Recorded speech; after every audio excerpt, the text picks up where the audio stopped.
Good morning बच्चों। आज फिर मैं आपके सामने उप सहसंयोजन यौगिकों के नामकरण को लेकर के उपस्थित हुआ हूं। पहले हमने बड़ी ही सावधानी से नामकरण करना सीखा था, आयुपेक नाम लिखना सीखा था। अब अगर हमें उप सहसंयोजन यौगिक का आयुपेक नाम दिया गया हो तो उसका विपरीत यानी उसका सूत्र कैसे बनाएंगे, तो एग्जाम्पल सहित इसमें ज़्यादा नियम नहीं है, बस प्रैक्टिस की ज़रूरत है। तो एग्जाम्पल के साथ आइए हम इसको समझते हैं। सबसे पहला नियम इसमें क्या ध्यान देना है आपको कि आप जानते हैं कि संकुल यौगिक जो होते हैं, उप सहसंयोजन यौगिक जो होते हैं, उसमें दो भाग होते हैं, एक धनायन भाग और एक ऋणायन भाग। तो सबसे पहले आपको उसके धनायन और ऋणायन दोनों भागों को अलग अलग कर लेना है। जैसे पोटेशियम डाइसाइनो अर्जेंटेट, ये एक एग्जाम्पल है। तो इसके अंदर पोटेशियम को सबसे पहले आपको पता है कि संकुल का क्रम होता है, धनायन को सबसे पहले लिखते हैं और ऋणायन सतह को बाद में लिखते हैं। तो ये ऋणायन सतह लिख ली हमने। अब हम देखते हैं कि धनायन की संयोजकता कितनी है, +1। तो सबसे पहले धनायन की ऊपर संयोजकता लगा दीजिए। उसके बाद आपको जो उप सहसंयोजन सतह या समन्वय मंडल जो है उसके अंदर आवेश की गणना करनी है। आवेश की गणना करते वक्त देखिए कि आपको जो नाम दिया गया था उसमें केंद्रीय धातु की ऑक्सीकरण अवस्था -1 है। तो इस -1 को देखो मैंने यहां लिख दिया -1। फिर साइनो देखा हमने, साइनो 2 है, एक साइनो पे एक आवेश होता है तो दो साइनो पे -2 हो गया। इसका मतलब संकुल सतह के ऊपर जो है वो -1 आवेश आ गया। तो अब दोनों पे हम -1 संकुल सतह का आवेश हो गया और +1 काउंटर आयन यानी पोटेशियम का आवेश हो गया। तो प्लस माइनस दोनों बैलेंस होकर के सूत्र ये का ये आपके सामने बच गया। तो इस प्रकार हमने आवेश को संतुलित करके सूत्र बनाना सीखा। ध्यान देने वाली बात क्या होती है कि उप सहसंयोजन सतह और काउंटर आयन का आवेश पूर्ण संख्या से गुणा करके बैलेंस करते हैं, यानी कुल धनावेश और कुल ऋणावेश बराबर करना जरूरी होता है, तभी उसका सूत्र, और इससे ही काउंटर आयन की संख्या निकलेगी। जैसे एक एग्जाम्पल लिया हमने, देखिए डाइब्रोमिडो बिस एथिलीन डाइएमीन, इसमें एथिलीन डाइएमीन देखो 2 बिस है, निकल और इसकी ऑक्सीकरण अवस्था 4 है और क्लोराइड इसमें काउंटर आयन है। तो क्लोराइड लास्ट में ऋणायन है तो काउंटर आयन लास्ट में है। इसका मतलब इसकी जो उप सहसंयोजन सतह है वो धनावेशी होगी। तो इस पे हमने देखो धनायन लगा लिया और काउंटर आयन पे हमने माइनस लगा लिया। ये हमने इसका एक प्रारूपिक रूप लिख लिया। अब हम संकुल सतह यानी उप सहसंयोजन सतह के अंदर आवेश की गणना करते हैं। तो निकल पे आपको देखो ऑक्सीकरण अवस्था कितनी दी गई है, 4। तो निकल का आवेश कितना है, 4 है। एक ब्रोमीन का -1 होता है तो 2 ब्रोमीन का आवेश कितना हुआ, -2। तो संकुल सतह पर आवेश का मान कितना आ गया, 4 में से 2 गए +2, यानी उप सहसंयोजन सतह के ऊपर प्लस आवेश 2 होगा। ये देखिए 2 लिख लिया हमने। लेकिन देखिए क्लोरीन पर 1 माइनस है, तो इसको इन दोनों को बैलेंस करने के लिए क्लोरीन की संख्या को 2 करना पड़ेगा आपको। तो इसका सूत्र बन गया। तो देखिए Cl2 2 हो गए, काउंटर आयन की संख्या निकल गई अपने आप। तो Cl की संख्या 2 हो गई, तो इसका सूत्र ये बन गया NiBr2 En, एथिलीन डाइएमीन की ट्वाइस और Cl2। आइए और एग्जाम्पल देखते हैं, लेकिन सबसे पहले मैं आपको इसका एक क्रम बता दूं कि सर्वप्रथम तो हम धातु आयन को लिखते हैं, उसके बाद संकुल सतह के अंदर ऋणायन लिगेंड को लिखते हैं, फिर हम उसके बाद उदासीन लिगेंड को लिखते हैं और अंत में हम धनावेशित लिगेंड को लिखते हैं। तो ये क्रम रहेगा। अगर इसमें ऋणायन लिगेंड 1 से ज्यादा हो, 2 से ज्यादा हो, तो हम उनको वर्णमाला के क्रम में अल्फाबेटिकली लिखेंगे। जैसे एक एग्जाम्पल लेते हैं, टेट्राएमीन, क्लोरिडो, नाइट्रिटो, N इसमें दाता परमाणु हाइफन से लिख दिया, प्लेटिनम 4 ऑक्सीकरण अवस्था है और सल्फेट है। सबसे पहले आप इसमें से देखिए केंद्रीय धातु क्या है, प्लेटिनम, तो ये लिखा प्लेटिनम। देखिए क्रम से बता रहा हूं आपको। फिर अल्फाबेटिकली इसमें ऋणायन जो है 2 लिगेंड, एक नाइट्रिटो है और एक क्लोरिडो है। तो क्लोरिडो अल्फाबेटिकली पहले लिख दिया और नाइट्रिटो को बाद में लिख दिया, और एमीन उदासीन है तो सबसे लास्ट में लिख दिया। ये हमने संकुल सतह का क्रम से सूत्र बना लिया। और सल्फेट इसमें काउंटर आयन है तो ये सल्फेट लिख लिया। अब देखिए हम संकुल सतह में आवेश की गणना करते हैं। ऑक्सीकरण अवस्था कितनी है प्लेटिनम की, 4, तो ये 4 लिख दिया। क्लोरीन का आवेश कितना होगा, -1। नाइट्रिटो का आवेश कितना होगा, -1। एमीन उदासीन है तो 0 होगा। तो 4 में से 2 गए तो संकुल उप सहसंयोजन सतह का आवेश बच गया 2। अब देखिए इस पे हमने ये 2 प्लस लगा लिया संकुल सतह पे। और सल्फेट का आप जानते हो -2 होता है, तो -2 से -2 बैलेंस हो गया, तो इसका सूत्र ये का ये बच गया, जो जैसा हमने स्टार्टिंग में लिखा, क्योंकि 2 से 2 बैलेंस हो गया, तो ये सूत्र बन गया। अब हम बेस्ट अन्य एग्जाम्पल लेते हैं। देखिए, पोटेशियम टेट्राक्लोरिडो मर्क्यूरेट, यानी पोटेशियम इसमें काउंटर आयन पहले है, तो ये पोटेशियम, इसकी संयोजकता 1+ लिख ली हमने। इसमें केंद्रीय धातु आयन क्या है? मर्क्यूरेट, यानी Hg लिख लिया। टेट्राक्लोरिडो यानी 4 क्लोरो लिख लिया हमने।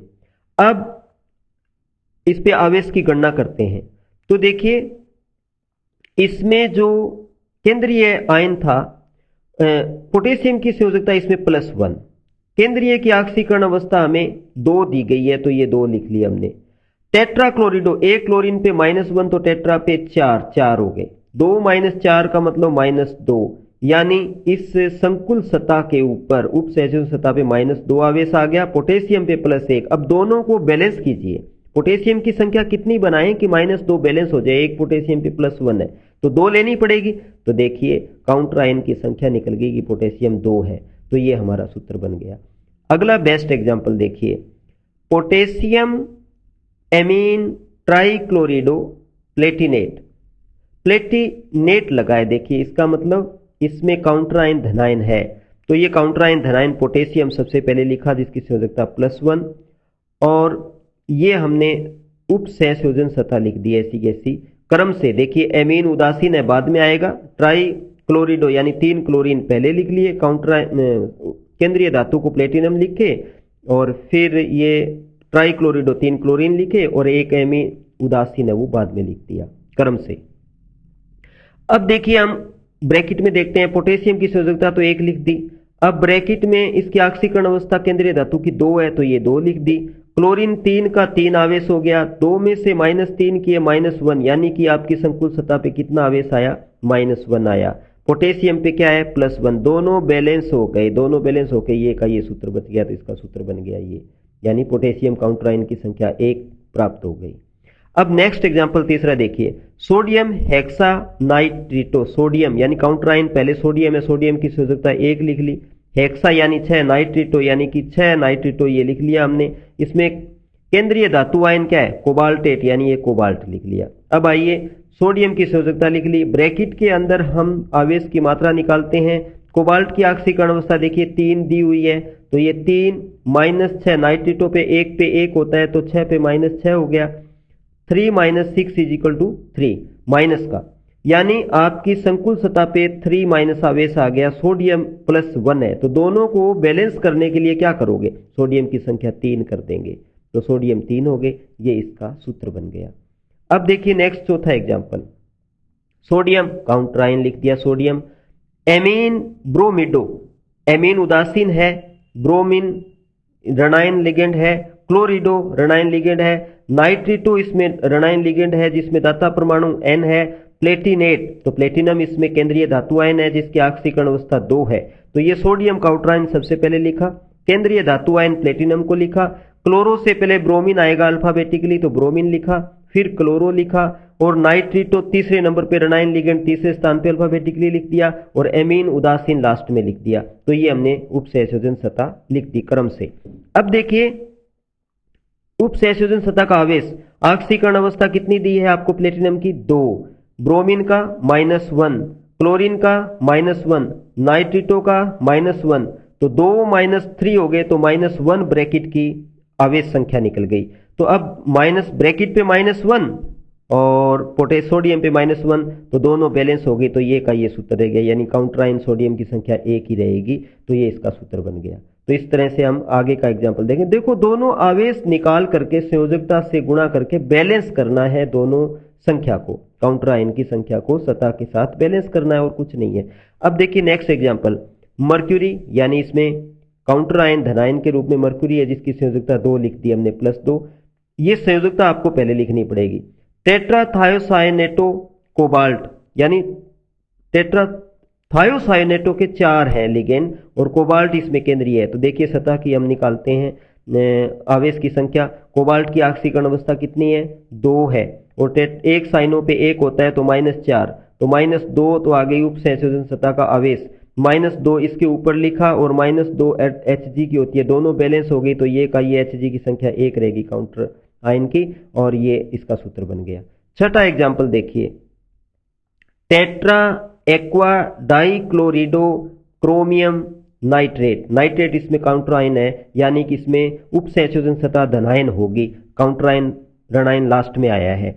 अब देखिए इसमें सबसे पहले केंद्रीय धातु को लिखा क्रोमियम, फिर क्लोरिडो अल्फाबेटिकली, एक्वा उदासीन उसके बाद, और नाइट्राइट जो है लास्ट में काउंटर आयन लिख दिया नाइट्रेट को। अब देखिए इस ब्रैकेट की आवेश निकालते हैं, तो 3 इसकी ऑक्सीकरण अवस्था दी हुई है, तो 3 क्लोरीन का -2, तो इसका आवेश आ गया -1, और नाइट्रेट पे -1 होता है, तो दोनों बैलेंस हो गए, तो ये का ये इसका सूत्र रह गया। नेक्स्ट देखिए, tetra amine di aqua copper, केंद्रीय परमाणु कॉपर लिख दिया, और सल्फेट को लास्ट में काउंटर आयन के रूप में लिख दिया। अब लिगेंडों को क्रम से जमा देंगे, दोनों उदासीन है तो अल्फाबेटिकली एक्वा पहले आ गया, एमीन बाद में आ गया, ठीक है, तो इनको हमने जमा लिया। अब ये सारा का सारा सतह में दोनों लिगेंड उदासीन होते हैं, तो कॉपर का आवेश देखिए 2 बराबर 2, यानी कॉपर की संयोजकता ऑक्सीकरण अवस्था 2 दे रखी है, तो 2 बन जाएगा ब्रैकेट का। सल्फेट पे -2 होता है, तो दोनों देखो बैलेंस हो गई, ये -2 और +2 दोनों बैलेंस हो गई, ये का ये सूत्र बच गया।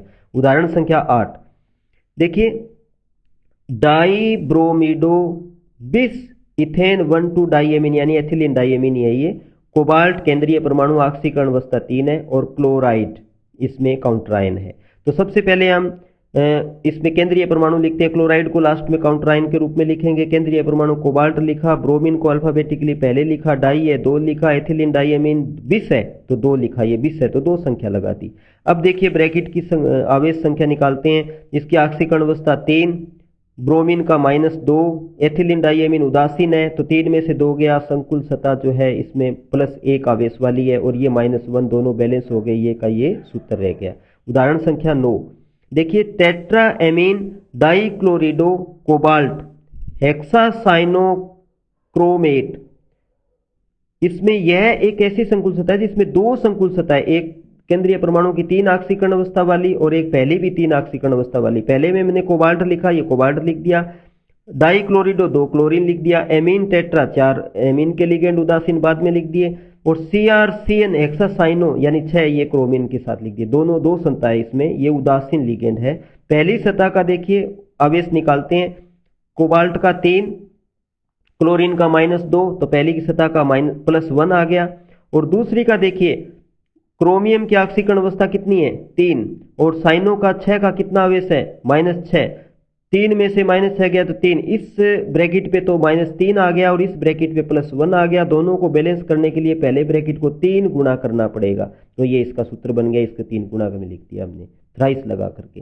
फिर 10वां एग्जाम्पल देखिए, पेंटा एमीन आइसोथायोसाइनेटो क्रोमियम, पेंटा एमीन यानी कि 5 एमीन है, और ये ऋणायन लिगेंड आइसोथायोसाइनेटो पहले लिख दिया, और क्रोमियम केंद्रीय परमाणु लिख दिया। दूसरी सतह में क्या है, टेट्रा क्लोरिडो जिंकेट, तो 4 क्लोरिडो और जिंकेट लिख दिया, ये ऋणायन होने की वजह से दूसरा संकुल ऋणायन है। तो इनका बैलेंस आवेश निकालते हैं, क्रोमियम की ऑक्सीकरण अवस्था कितनी है +3, और आइसोथायोसाइनेटो 1 है तो 1 -1 और -2 बच गया, इस पे -2 आ गया, और इस पे देखिए ऑक्सीकरण अवस्था इसकी 2 है, और इसमें क्लोरीन 4 है तो -4, इस पे -2 बच गया, दोनों को बैलेंस हो गए, तो ये का ये इसका सूत्र बन गया। नेक्स्ट देखिए 11वां, एमीन डाइक्लोरिडो, यानी एक एमीन है और डाइक्लोरिडो है, क्रम से जमाया हुआ लिगेंड आप अभ्यास कीजिए, और पिरिडीन बीच में ले लिया, एमीन से पहले उदासीन ले लिया, और प्लेटिनम इसमें केंद्रीय परमाणु ले लिया, 2 इसकी ऑक्सीकरण अवस्था है। संकुल सतह का आवेश निकालिए, ये भी उदासीन ये भी उदासीन, क्लोरीन के -2 और केंद्रीय की ऑक्सीकरण अवस्था 2, 2 में से 2 गया 0, यानी ये ब्रैकेट 0 है, तो ये ऐसा कैसा सूत्र बन गया, कोई चेंज करने की जरूरत नहीं है। 12वां एग्जाम्पल देखिए, बिस यानी 2, कौन DMG डाई मेथिल ग्लाइसो ऑक्जीमेट निकलेट, निकल आयन और 2 इसकी ऑक्सीकरण अवस्था है। तो देखिए ये DMG का सूत्र आपको पहले भी बताया हुआ है और फिर बता देता हूँ। डाईमेथिल, ये डाईमेथिल, और इसमें एक ऑक्सीजन पे एक आवेश होता है और एक दाता परमाणु N का काम करता है और एक ऑक्सीजन होता है। इसमें एक में एक आवेश होता है तो 2 में 2 आवेश हो गया, 2 में से 2 गया 0, इसका ये सूत्र बच गया। अब देखिए आगे 13वां एग्जाम्पल, पेंटा कार्बोनिल ट्राइफेनिल फोस्फिन क्रोमियम, यानी कि 5 कार्बोनिल है और ट्राइफेनिल जो है वो 1 है और क्रोमियम केंद्रीय परमाणु है। तो इसमें ये दोनों उदासीन है, 0 में से 0 गया तो 0, ये इसका ये सूत्र बच गया। फिर 14वां एग्जाम्पल देखिए, हेक्सामीन कोबाल्ट क्लोराइड सल्फेट, ये पूरा इसका काउंटर आयन ClSO4 है जिसकी आवेश की मात्रा -3 होती है और इसमें एमीन 0 है, कोबाल्ट की ऑक्सीकरण अवस्था 3 है, तो 3 - 0 = 3, दोनों बैलेंस हो गए, ये इसका सूत्र रह गया। 15वां देखिए, हम सेतु वाला एग्जाम्पल लेते हैं। इसमें पहली सतह का नाम लिखा है टेट्रा एमीन कोबाल्ट, तो टेट्रा एमीन कोबाल्ट, फिर म्यू एमिडो, म्यू नाइट्रिटो और टेट्रा एमीन कोबाल्ट, ये टेट्रा एमीन कोबाल्ट, और क्लोराइड इसमें काउंटराइन। क्लोराइड काउंटराइन की संख्या निकालने के लिए NH3 पे आवेश 1 होता है, NO2 पे आवेश 1 होता है और एमीन पे 0 होता है। तो इसमें कोबाल्ट की ऑक्सीकरण अवस्था 3 और 2 इसमें केंद्रीय धातु है तो दोनों की प्लस करेंगे, 3 + 3, यानी दोनों की 3 + 3, 3 + 3, और -1 NH2 के लिए, -1 NO2 के लिए, और ये इसकी संख्या हो गई, 6 में से 2 गई तो 4, इस पे 4 हो गई। क्लोरीन पे -1 है तो क्लोरीन की 4 संख्या करनी पड़ेगी, हमने 4 गुना कर दिया। तो इस तरह से ये इस सतह का संकुल यौगिक का सूत्र बन गया। तो बच्चों ध्यान से प्रैक्टिस कीजिए और सब्सक्राइब कीजिए और इसको शेयर कीजिए और बार बार अभ्यास कीजिए। धन्यवाद।